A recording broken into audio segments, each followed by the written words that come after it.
I was due home Friday night, around 8 o'clock. Dan Wilkins and I had gone to Boston to present our company's products to some big buyers. Things were going pretty well, at least it seemed that way. It would be several weeks before we would get a final response from our customers. Friday morning at 8 a.m., we were notified that our meeting today was canceled and rescheduled for at least a week. Since there was nothing for us to do in Beantown, we headed back to Pa. I had some chores to do around the house, reminding me of which Karen had pecked all over my brain, so I was glad to be home early to get them done. I arrived with Dan, and he dropped me off at my house around 2 p.m. I went and changed into my work clothes and got my tools. A few years ago, we added another bedroom and master bathroom to our house. This allowed us to put our two children each in their own room. They weren't home now, but when they were younger, it was pretty bad. We tried to save some money by placing the addition on a subfloor, about a meter high, rather than on a full foundation. I constructed a hatch in the closet in the powder room that allowed me to jump into the subfloor directly from it. I also had a removable panel in the wall in the backyard if I needed to enter or exit the subfloor from the outside. And to open the hatch, I had to close the closet doors almost completely so that the inward opening of both doors would not restrict the opening of the hatch. I gathered what I needed and went down under the bedroom. A meter, that's a fair height, but still hard to move around. I crawled to the pipes leading to the main bathroom with my keys. Noticed that the rat poison I'd left under the bathroom floor was mostly intact. A year ago, I had a problem with red squirrels. I never told Karen, but I bought a shotgun and once spent most of a weekend in the subfloor, hoping to belt a couple of the little bastards like a Wild West sheriff. It was a manly thing to do, and I actually had fun. Karen was at her sister's that weekend, and I must have hit a couple squirrels a few dozen times. Balls were bouncing all over the place. Then I got the idea to put an empty Mountain Dew soda can in the corner and shoot them. After several hours and several hundred shots, I was able to hit the letter D from about 10 feet away. I had become a sniper. I didn't see any squirrels after that. I guess a shooting range is not a place an animal would want to come to often. By the end of the weekend, I got bored with this game, so I poured cement over the hole they were snooping around in and left rat poison. I was under the bathtub trying to remove the rusty drain. It was clogged to the point where water was slowly filling the tub when we showered, and no amount of cleaner could fix the situation. I was going to take the bull by the horns, remove the pipe, and either clean it or replace it. I discovered that I had to skin a few joints first before any serious plumbing work could be done. I was just about done with the initial task when my cursing was interrupted by footsteps. It was too early for Karen to be home, but there was no reason for anyone else to be in my bedroom. I watched her take a shower as I removed the drain pipe and a small flood hit me. I crawled back to the hatch to warn her not to use the bath water. As I reached the hatch, I heard a man's voice. Now that was really weird, and I got a bad feeling. I slowly stood up in the hatch. The upper half of my body was in the closet. I had almost completely closed the restroom door so I couldn't be seen. Karen was completely nonchalantly undressing. At least I thought maybe it was casual, considering Carson Herzog was standing by our bed. I realized that I had to hurry or my faithful wife would no longer have that status. "I love going out with you, Karen." Carson grinned, pulling off his shirt and unbuttoning his pants. That's when I realized I was too late to prevent this dastardly deed. It seemed to be a common occurrence. Karen was naked and laughing as she climbed onto the bed. "You'd better hurry up. We have about an hour. Then I'll need to clean up and get ready for Tim to come home tonight," she warned. An hour is plenty of time for a couple times. I like to think of myself as a reasonable person, but my anger was building up fast. I blushed and my knees started to shake. This always happens when I'm really worried. "Sounds like you got it right, Carson," Karen grinned. "As long as I have time to clean up, use me however you want. You know I love everything you do to me." "I just don't want him to suspect anything. If he found out about us, he'd explode. Besides, I don't want to hurt him." "You little whore." Carson laughed. "Are you that stupid, or do you think I am? If you didn't want to hurt him, you wouldn't be lying naked on this bed with me right now. You don't give a shit about Tim, and neither do I." "That's not true, Carson," Karen protested. "He's a very good husband, father, and provider. I just need a little excitement in my life. I don't want to lose him. I love him." Well, I'm not complaining, he admitted, but I think you have a strange way of loving your man. Oh, that's good, Carson, Karen cooed. I love Tim, aha, but I also love you. I want both. I reached a new level of anger, became very calm. I wondered if maniacs felt the same way before they started killing. Now let's get on with it, for God's sake, Karen begged. As Carson plunged in with my wife, I went down into the subfloor and crawled to the outside exit panel. Walked around the house and saw Carson's SUV parked in the driveway. Karen must have come with him because her car wasn't in the garage or driveway. I grabbed a hammer and a cordless drill and knelt by the rear tire. The drill was already set up, so I drilled a hole in the tire. It hissed for a second, then burst. It took a few seconds to get all 4 tires flat. Drilled out the spare tire on the tailgate, too, just in case. Then I went around the car and smashed every headlight and window in the damn car, and started to feel a little better. My neighbor hides a key on his porch, and I have permission to enter his house if I deem it necessary. I went into his place and dialed Carson's number. I knew him because he and his wife were good friends of ours. Karen worked with Carson, and we were close. Apparently, I never realized how close. I grabbed a towel from the rack by the sink and covered the speakerphone with it. When Dottie answered, I told her I was a neighbor who saw some guy trash her husband's car outside Tim Stewart's house. Then I hung up the phone, walked around my house again, and crawled back into the basement with a hammer and drill.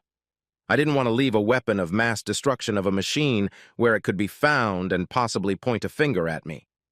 I realize now that there was no logic here. Who would be the first suspect? An angry, resentful husband. My car was wrecked in my driveway. I crawled over to the ledge where I kept my shotgun and pulled it out of the sealed plastic bag I used to keep it clean and dry. Our phone rang several times, but I knew Karen was too busy to answer it. The auto-reply recorded something, but I couldn't make out the message left.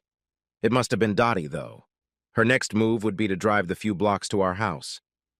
As I crawled up to the hatch, I heard groans and grunts all around. I stood in the closet and surveyed the mise-en-scene through the opening in the bathroom door. Carson and Karen were doing it doggy style, and they were both close to finishing. I was about 10 feet behind him. Somehow I knew I would hit the target as I raised the shotgun. The shot hit his compressed scrotum with a distinctly audible smack. He screamed and lunged forward, reflexively, I think. Karen's head slammed into the headboard with force. Damn, that must have hurt. Still, that pain paled in comparison to the pain Carson felt. As I covered the door in the opening, I could see him jumping, screaming, and clutching his balls. I quickly put the gun back down, crawled outside, put the panel back in place, and walked across the backyard. I kept walking until I got onto a neighborhood street and walked a few blocks to the local pub. I felt like I had earned my way to a few beers. Well, how many guys in the world can shoot so aptly? Sipping a cold Yengling, I imagined the chaos that was going on a few blocks from the hotel. It was about 5 when my cell phone rang. It was Dottie. It was Dottie. "Where are you, Tim?" she asked. "We're driving through Connecticut on 84, I lied. "Why do you ask?" "I'm at Wilson Hospital. Carson is in surgery and Karen is in the emergency room," Dottie replied. "What the hell are you talking about?" I blurted out. I was really surprised. Had they been in a car accident? "No, it's more complicated than that. I really can't tell you much over the phone. They just want to monitor Karen for a few hours to make sure she doesn't go into a coma or something. She has a concussion. I just wanted you to know where she is so you don't panic when you get home." "Thanks, Dottie. I don't usually panic when Karen's not home. I appreciate you calling me. I'll stop by the house to get my car and I'll drive to the hospital. You'll see Carson's car in the driveway. It's all wrecked and the tires are flat. But I think you can drive around it," Dottie said. "Okay, sounds bad though," I told her. "If I have to, I'll take Karen's car." "Her car isn't there, Tim. It's a long story, and I don't want to tell it over the phone. It's just a warning, and I'll talk to you when you get there."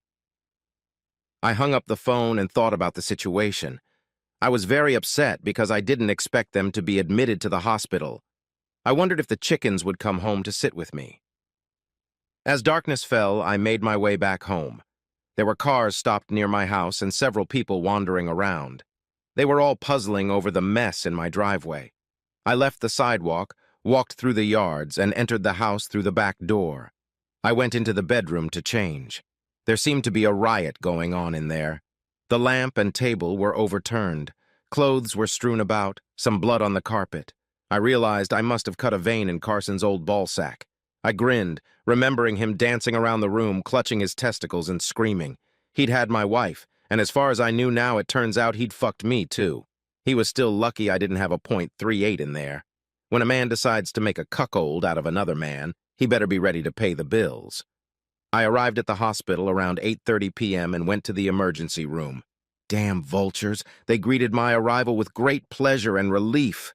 I spent another 15 minutes filling out forms and confirming insurance.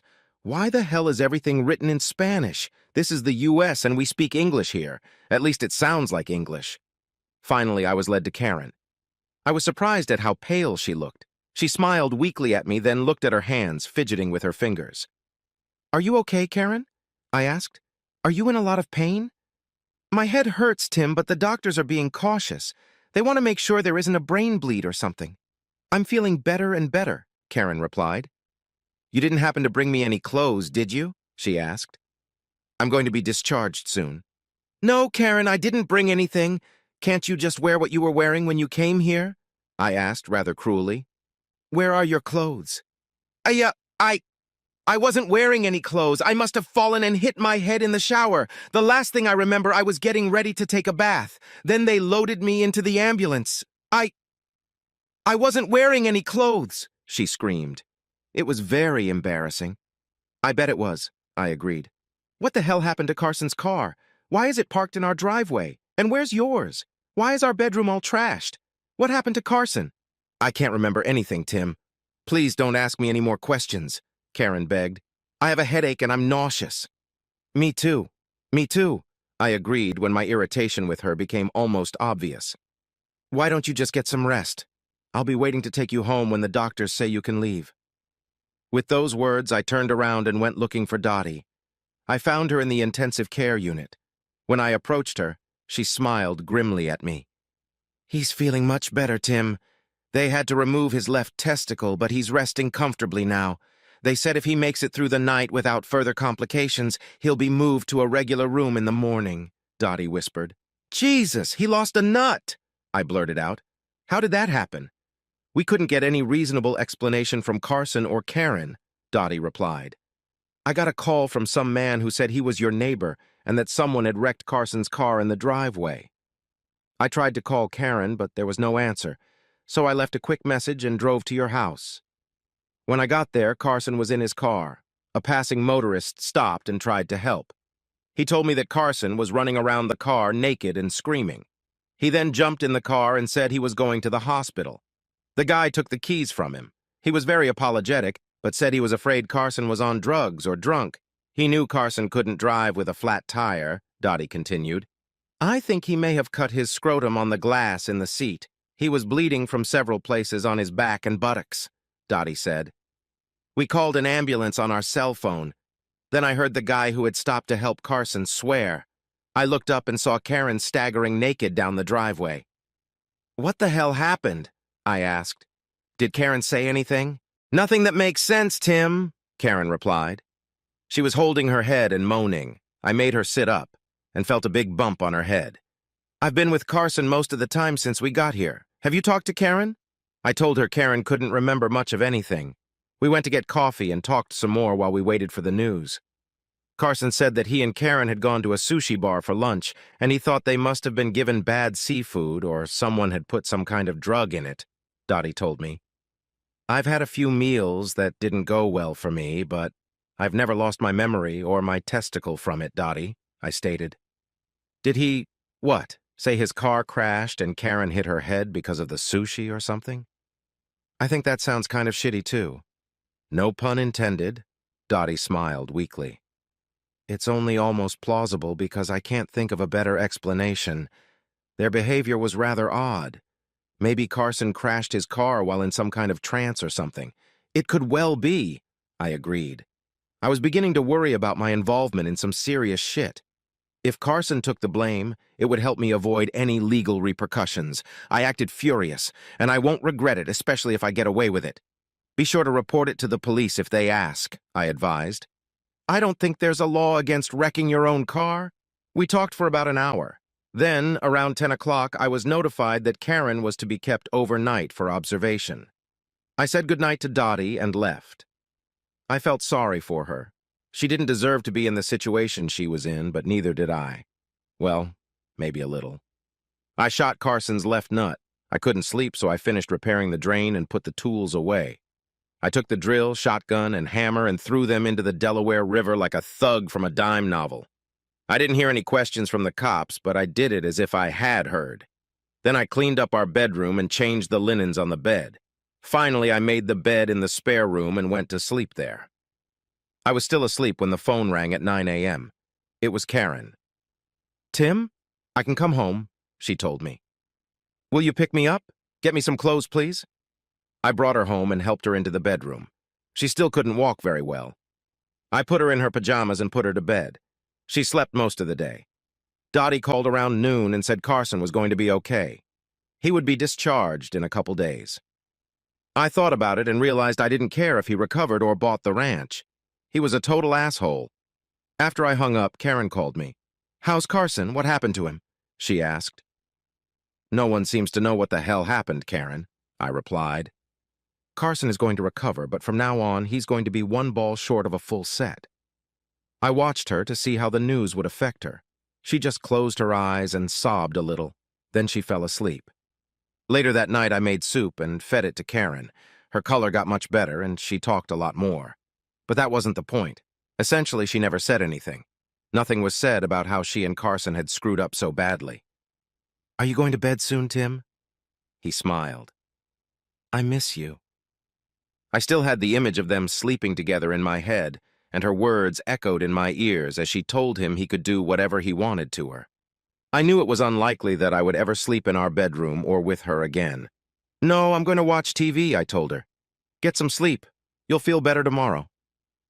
I turned off the light, went to the spare bedroom, and fell asleep. When I woke up, the sun was up and Karen was standing next to my bed. She seemed to be on the mend pretty well by now. "Why were you sleeping here, Tim?" she asked. "I wanted you to sleep with me." "I think I'll sleep here for a few nights, Karen. You need to get your strength and memory back," I replied. "I don't want to tire you out." Karen looked at me sadly and left the room. I didn't even have the courage to look at her or talk to her. I think she sensed it somehow. As it turned out, the cops concluded that Carson had lost his mind and crashed his own car. He didn't try to make them believe otherwise. I figured he realized that he would expose himself if he tried to object, and the affair with Karen would become obvious. He felt it would be less painful to let people think he'd had a breakdown or that he'd eaten some crappy sushi. Karen had no desire to visit sick Carson and try to cheer him up, so I stopped at his house about a day after he returned there from the hospital. He was in bed, and Dottie accompanied me to him. "Hi, Carson," I grinned. "You need to hurry up and come to your senses so I can kick your ass at golf." He stared at me for quite a while. I knew he was trying to read my face to see if I had anything to do with the hell he was going through. I just stared at him, not even blinking. "Sure, Tim," he finally said. "Whatever you want." It was obvious he'd lost his swagger and confidence. I realized that losing a nut makes a man nervous. He becomes more cautious and reasonable. Karen didn't come into work until Tuesday. I dropped her off because her car was still parked there. She didn't try to explain to me at all how it happened when she was home, and must have noticed that I didn't bother to ask again after that first night in the hospital. I was trying to decide if I had overreacted then, and if I should try to make things right with Karen. I had put a lot of time and effort into her. I thought we had a good marriage, right up until the day Carson slept with her in our bed. Mistakes happen, and many marriages have fallen on hard times. The next day after work, we were sitting at the kitchen table. I was going through the mail when I saw a letter from the hospital. In a nutshell, it said that Karen had gonorrhea and I should see a doctor and get tested, and she should start treatment immediately. I read it twice and handed the letter to Karen. I realized I shouldn't be surprised. Carson had made statements over the years about his tastes in women and his attraction to them. I had thought at the time that they were just talk. Now I realized he was telling the truth. He was a real shit. Then I smiled to myself, remembering that he was a one-nut crazy shit. Meanwhile, Karen was digesting the information from the letter. I could almost read her mind. Was there any chance that I was the one who had caught the disease and passed it on to her? Or at least that I had cheated on her and didn't know I had infected her? If I was infected, she could accuse me of being the one who passed the infection to her. The joker in this deck was that I was never even close to cheating. And if I did, it was from a loving, faithful wife. "Well, it looks like you brought home more than you planned from one trip," she grinned. "No wonder you slept in the spare bedroom." After that cheeky request, my mind was made up. She wanted me to get infected so she could win the game. It didn't seem to occur to her that I may have been faithful to her. We all tend to attribute our character traits and logic to others. If we steal, we believe others steal. It's the same with cheating.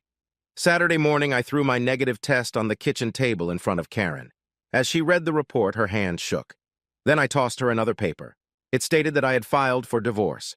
For the first time in a long time, Karen showed some normal emotion, begging me to reconsider my decision. She told me that she had fallen victim to Carson's seductive charms, but that she loved me. Only me. My cell phone rang and I answered it. Karen stopped yelling as I spoke. It was Dottie.